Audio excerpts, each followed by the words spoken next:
All right, there we go. Okay. Wow. See, I don't know how to do any of that stuff, I have to say. It's been a fun learning curve. Right? Yeah, I know Have a you lot done, have more you than done I a ever lot of thought I that would. stuff Yeah. then? Yeah. Okay, here we go. All right, so then I'm just gonna double check Oh, I should. I that can't the stream is working. remember. Oh,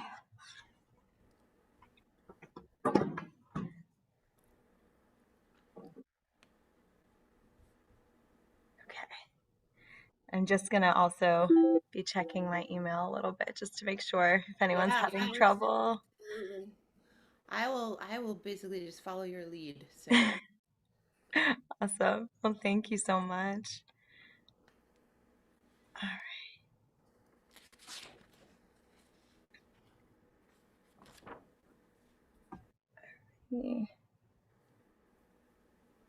questions are so cute. And so also so appropriate. I was impressed. I mean, of course, I'm sure they got like some direction from you guys, but sometimes there are some really fun questions from the little ones. Like, do you have any pets? I'm like, Oh, yes. Oh, one of the kindergartners did want me to tell you that you're very pretty. She oh, did. I was asking what questions they have, and she was like, "You're pretty." I was like, "Oh, that's so like nice." that's not a question, but okay. Oh, it's So my favorite great. thing actually when I go upstairs if my husband's teaching his little ones and I get to just like eavesdrop them. So fun. It's so So fun. cute. I know they make So my cute. day always. Okay. All right. Well, you know what? If you don't mind, I'm going to mute myself for a minute and just play a few notes. Yeah, Do a absolutely. tiny bit before. Okay. That'd be great. Okay. Hear me and Ben. Uh-oh. Something is wrong. Hold on.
Good morning. Hi. Good morning. I was just squeezing in a little warm up. Oh. So I don't have to play scales for the kids. I think they would be happy to hear that too. How are you? Nice to meet you. Hi, I'm Marissa. Nice to meet you. Nice to meet you. I'm Anne, obviously. Awesome. All right. So the only thing I'm not sure about is, oh, okay. It's on speaker view, but that's okay. Because I'm going to stop sharing my screen once in about a minute, actually.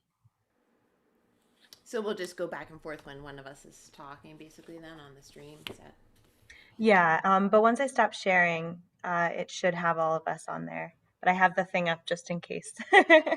um, okay. So let me see.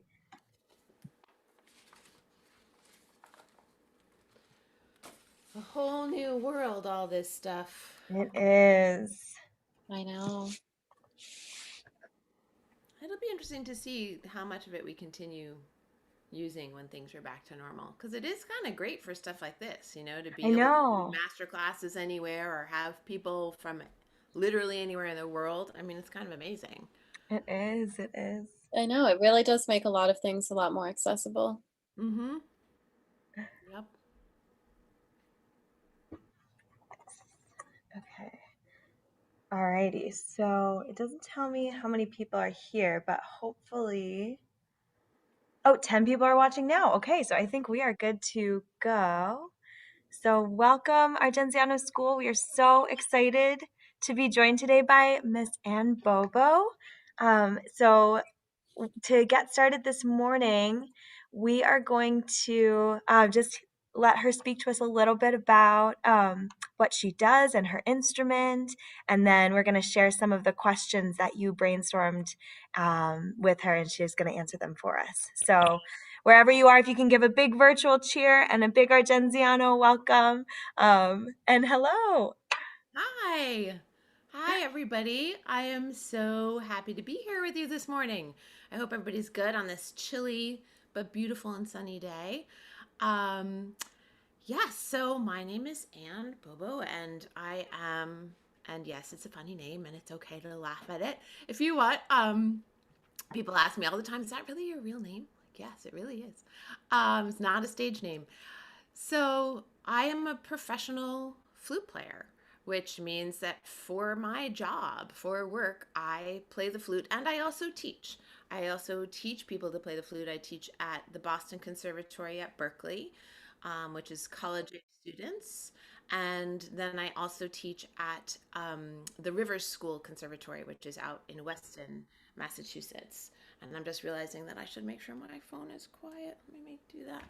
Um, and yeah, so I've been playing the flute. I went to college in Boston. I went to New England Conservatory and did my undergraduate degree there, and then started playing a couple years after school, pretty seriously. So I think you guys are all familiar with the flute. Here is my flute in the camera. You can kind of get up there. And let's see where to start. So I don't think in the videos that I showed you guys how it actually fits together. So the flute is actually made of three separate pieces. Comes apart like this. So we have this top part that is called the head joint, the top piece. And we actually blow across this hole. So some people will pick up the head joint and they'll kind of cover the whole hole with their mouth. That's not how we do it. We actually blow across it like that. If you can see, I put it kind of under my lip. You can practice this on a soda bottle. If you have an empty soda bottle, you can try it, and that's sort of a fun way to see a little bit what it feels like to make a sound on the flute. So just with the head joint, it sounds like this. Not the prettiest sound, a little loud. We can cover it like this to make it a little different.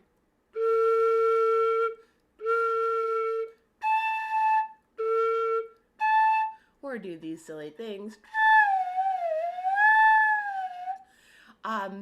believe it or not, there have been composers, the people who write the music that we play, who have written just for the head joint and want those weird sounds in their music.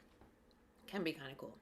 So then we put the head joint into the body of the instrument. That's this main part that has most of the keys on it.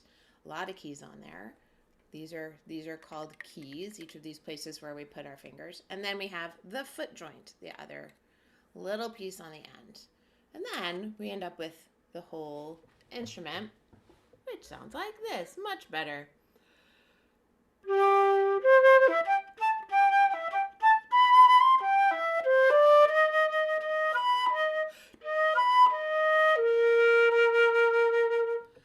So that should be a familiar little melody to some of you guys. I was gonna say, we did a lot of walking to that melody, right? For Peter, everyone. Excellent. So that's the Peter theme from Peter and the Wolf, which normally is actually played in the when you have a whole orchestra playing Peter and the Wolf. That part is usually played by the violins. But in our quintet version of this, a lot of us play that melody, and it's how the whole piece starts. So that's how we start that one. I imagine you guys remember the character that I play in Peter and the Wolf. Um, the really fast little bird who's flitting around all the time. And the bird melody, oh my goodness, okay, I wish I had practiced this a little bit this morning, so forgive me if I make mistakes, but we'll try it. It's a little early. Musicians don't usually start so early in the morning. We'll try it though. So here is the bird theme, if you remember hearing this one.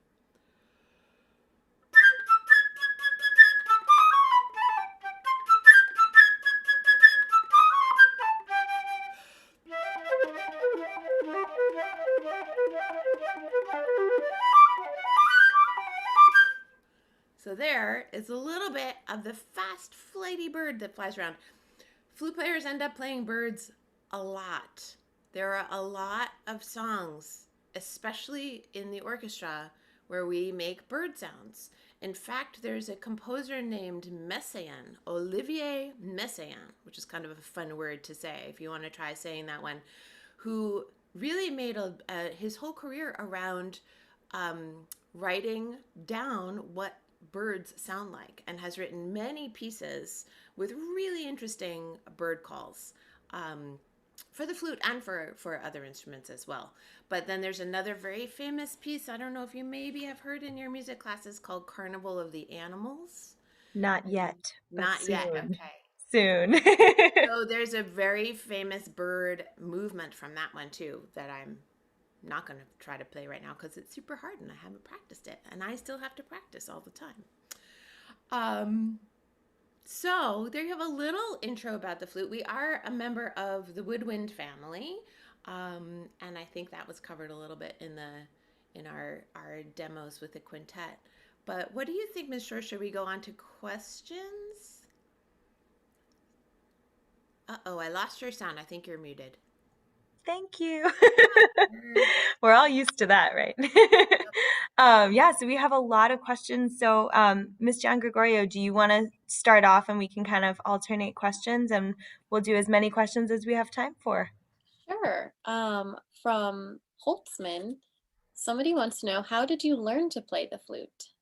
Oh my gosh, because I had amazing teachers like you guys have. So I learned to play the flute, and I think there's one. I'm just glancing over. I want to make sure Okay, yes. I learned to play the flute. I first started playing piano, actually. So I played piano for a year or two before I started playing the flute. So that's how I learned to read music. I also happen to come from a very musical family. My parents are both musicians.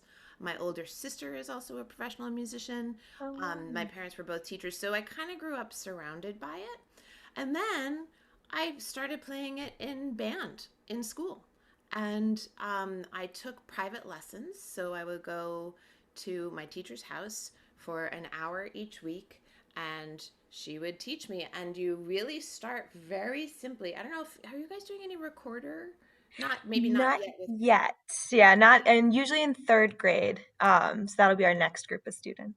awesome. So when you guys get to third grade, you get to play recorder, which is super exciting and super fun. And one of the things you'll learn first probably is hot cross buns. And those fingerings that you use to play B, A, G on the recorder are the same on the flute. So learning one instrument can help you kind of ease into another one. But I took lessons and I practiced a lot. That's how I learned. Thank you so much. And from Miss O'Brien's class, they wanted to know how long have you been playing the flutes? You kind of answered that. Yeah, a It's a very long time. a very long time. I actually thought about that question a little, and it's about ready. So everybody's sitting down. About 40 years. Oh my goodness. What? Crazy. I know. It's crazy to me too. A long time. That's amazing. Oh my goodness, so long. So long. So hard to imagine that when you are when you are four. Mrs. Soar's class would like to know, are you interested in history? What an interesting question. So I guess I wonder if that means general history or music history. But I have to say, the older that I get, the more interested in history I become.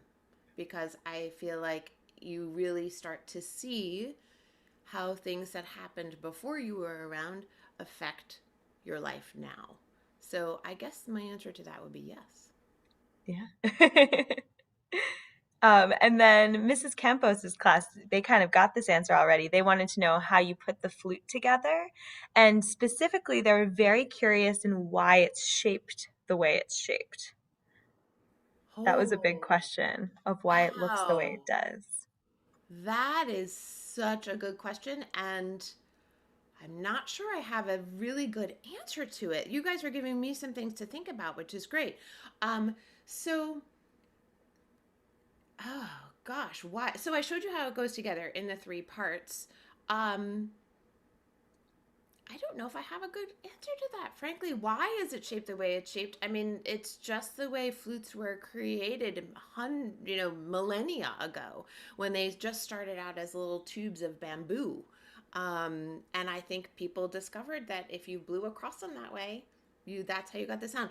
So here's a little bit more of an answer to that, which is that as the flute gets bigger, as we close the holes, I don't know if you can see, as we close the keys, the notes get lower. So, and that is the case with all instruments. The bigger the instrument, the lower the sound. So if we're going down, if I have no fingers down, I don't know if you can see my fingers.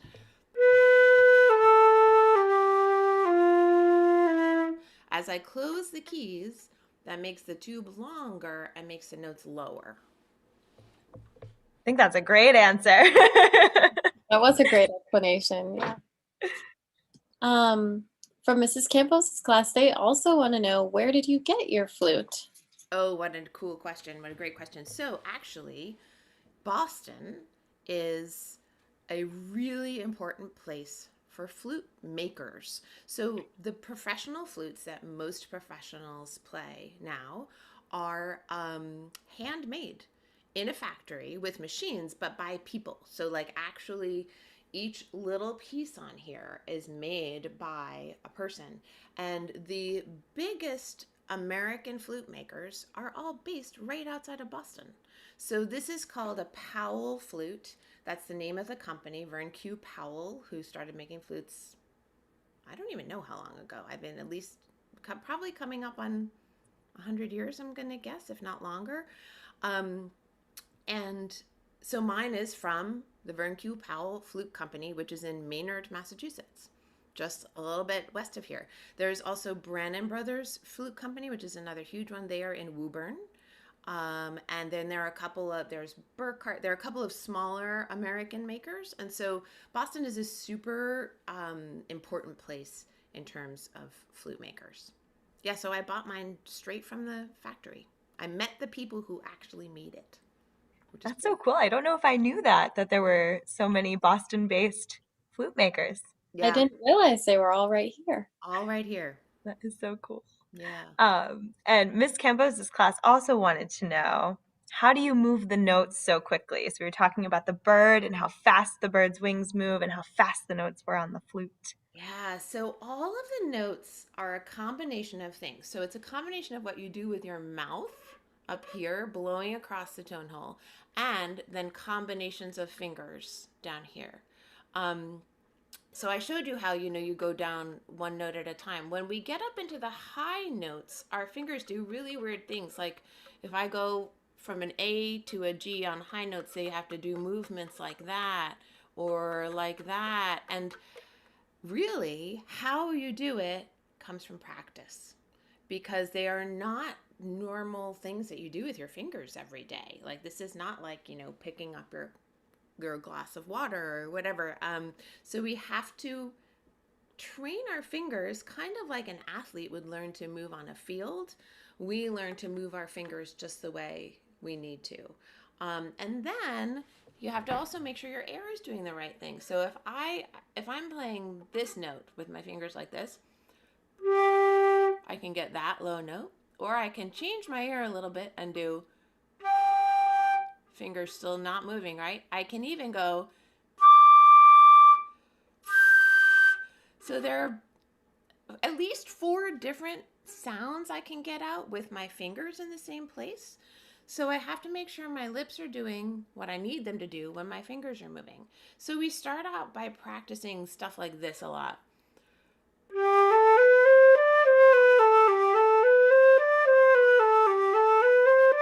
Which is just a scale, we call it, just a pattern of notes, and then we start doing it faster.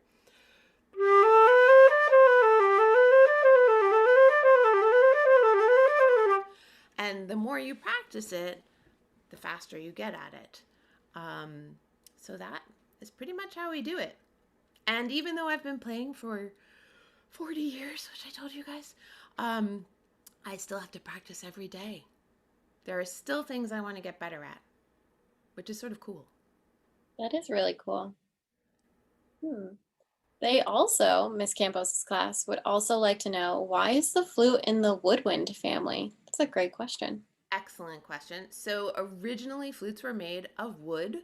So that makes that a little bit, like the oboe and the clarinet and the bassoon are all the other members of the woodwind family.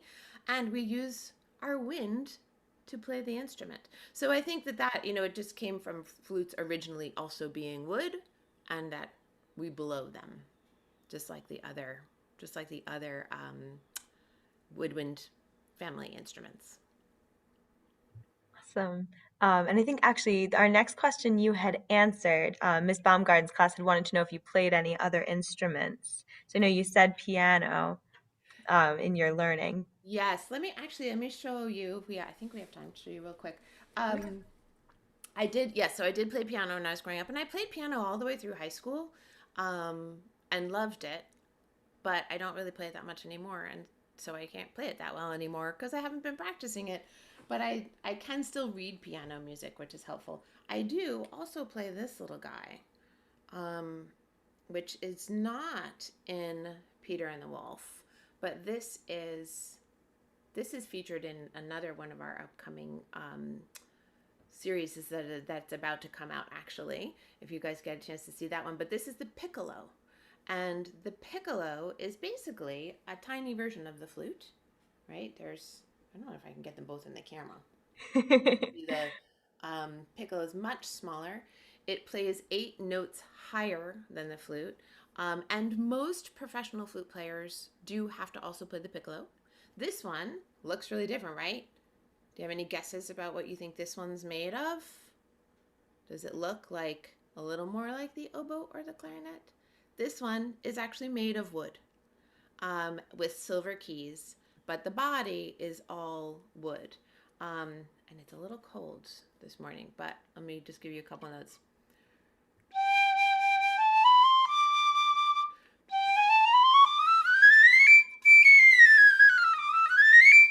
So it's much higher, louder, my family tells me.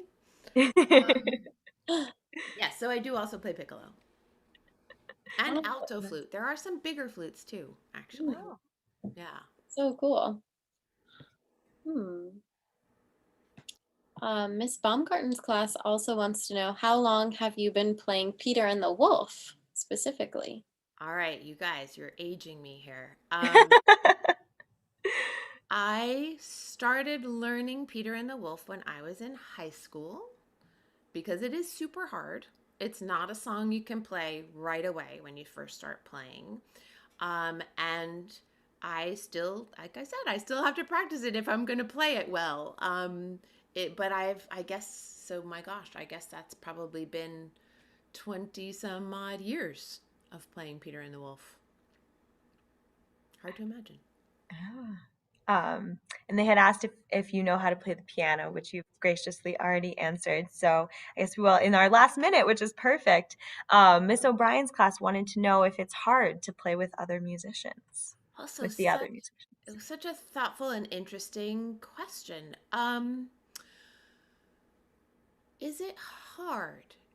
Sometimes, yes, it takes a lot of attention and it takes a lot of effort, but it's also really fun. You know, sort of like anything that you're doing, if you have to work a little bit at it, it's going to be more rewarding in the end.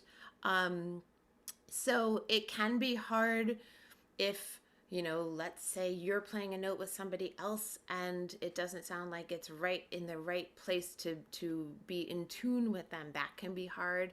Maybe there's somebody who's sitting next to you who's grumpy and you have to manage that, but that's just like anything. That's like, you know, just maybe you have a friend at school one day who's grumpy, and then you have to, you know, forgive that person and help them try to feel better, and we have to do that when we play music together too. So mostly I would say it's just fun, but you do have to work at it. But That's that's such great. a good question. Oh, well, thank you for a great answer. And it is 9:20, so I know we have to let our students get back to their regular schedule. But hopefully everyone on your Zoom screens, you're giving Miss Bobo a big cheer and a big thank you for Thank joining you. us and sharing your talents and your knowledge with us. So thank you so much. Thank you. And oh, sorry, Miss John Gregory. No, Go Oh ahead. no, thank you. Awesome. Bye, everyone. Have a great day.